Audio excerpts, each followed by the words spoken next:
வணக்கம் உறவுகளை. நான் யாதவ தேசிய பேரவை தாய்நாடு மக்கள் கட்சி நிறுவனத் தலைவர் டாக்டர் ஏ.கே. பூமிராஜன் யாதவ் பேசுகிறேன். இன்று தமிழ்நாட்டில் நடக்கும் பல பிரச்சனைகள், பல தேவையில்லாத செயல்களை செய்கின்ற சில ஜாதி வெறி பிடித்த தலைவர்களும், சாதி சங்கத் தலைவர்களும்,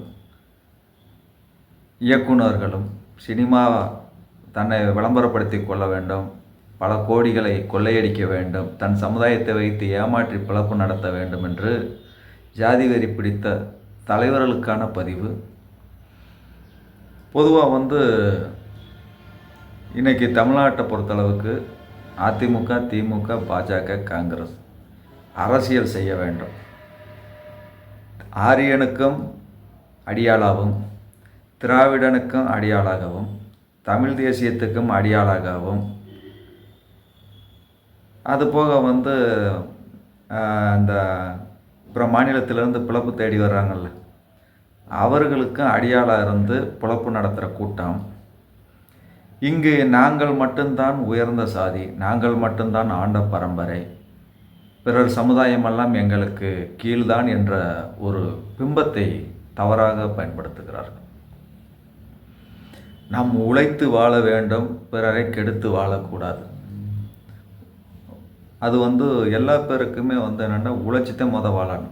அடுத்தவனுடைய சொத்துக்களை ஆட்டையை போடுறது, கொள்ளையடிக்கிறது, திருடுறது, வழிப்பறி செய்கிறது, கட்ட பஞ்சாயத்து செய்கிறது, பிப்பாக்கெட் அடிக்கிறது, அது அடுத்தவனுடைய உழைப்பை திருடி திங்கிற கூட்டம்.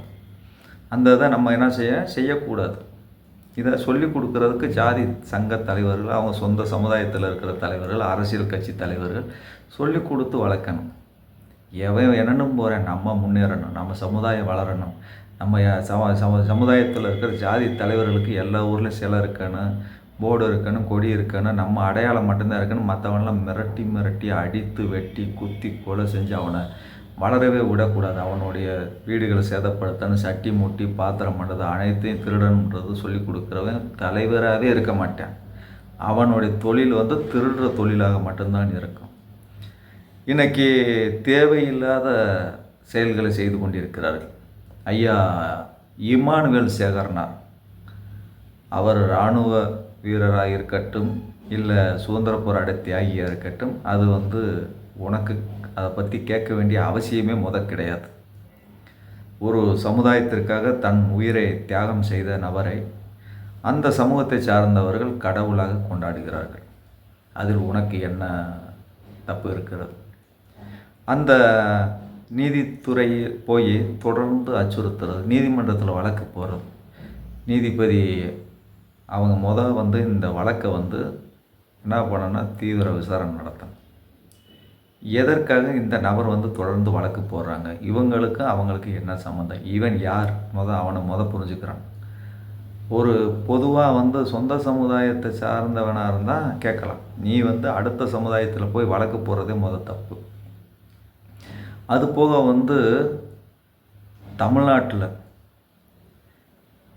எம்ஜிஆருக்கு சிலை மணிமண்டபம் இருக்குது, ஜெயலலிதாவுக்கு சிலை மணிமண்டபம் இருக்குது, கருணாநிதிக்கு சிலை மணிமண்டபம் இருக்குது, சிவாஜிக்கு சிலை மணிமண்டபம் இருக்குது, இன்னும் நிறையா நடிகர்களாக இருக்கட்டும், எல்லா பேர்த்துக்குமே சிலைகள் மணிமண்டபம் பல ஊர்களில் இருக்குது.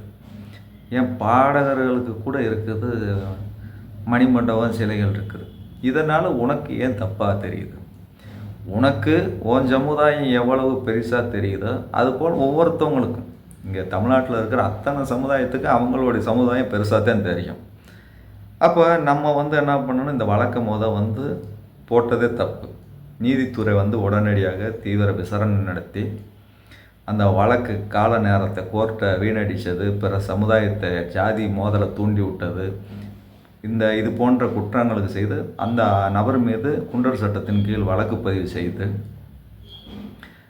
அவர் 1 கோடி ரூபா கோர்ட்டுக்கு கட்டணும்.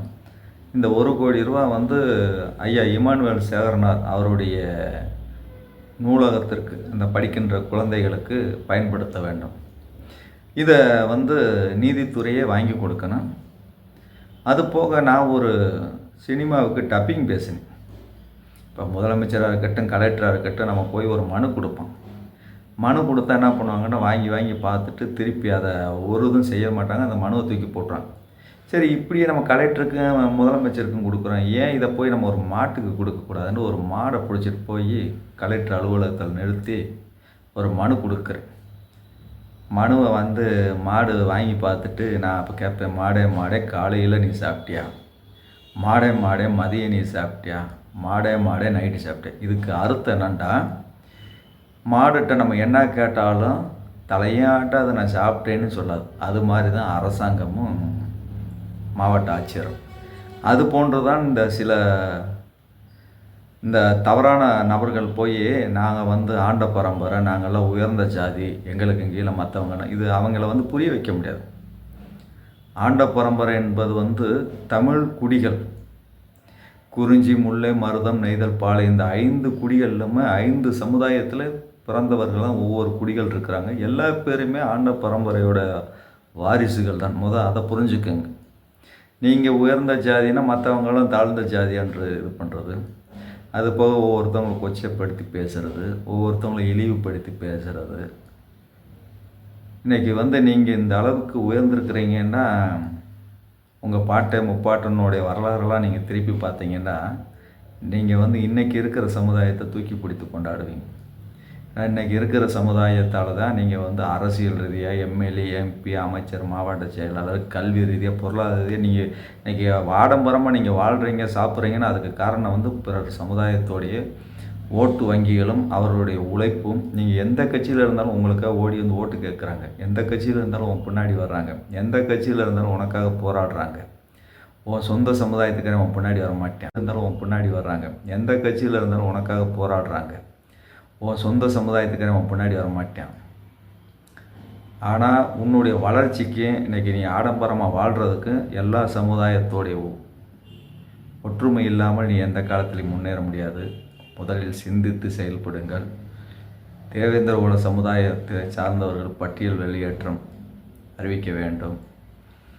தொடர்ந்து தேவேந்திர குல சமுதாயத்திற்கான அடையாளத்தையும் தேவேந்திர குல சமுதாயத்திற்கான உரிமைகளை அரசும் மத்திய அரசும் மாநில அரசும் தொடர்ந்து புறக்கணிப்பதை வன்மையாக கண்டிக்கிறோம். இந்த ஐயா இமானுவேல் சேகர்நாத் மீது போட்ட வழக்கு அவர்களை மிகவும் வன்மையாக கண்டிக்கிறோம். இது போன்ற செயலை நிறுத்தி கொள்ள வேண்டும். இது உன் சமுதாயத்துக்கு நீ விளம்பரம் தேடி கொடுப்பதல்ல, இரு சமூகத்திற்குள் பிரிவினைகளை தூண்டி விடுவது. இதுவே முதலும் கடைசியுமாக வைத்து கொள்ளுங்கள்.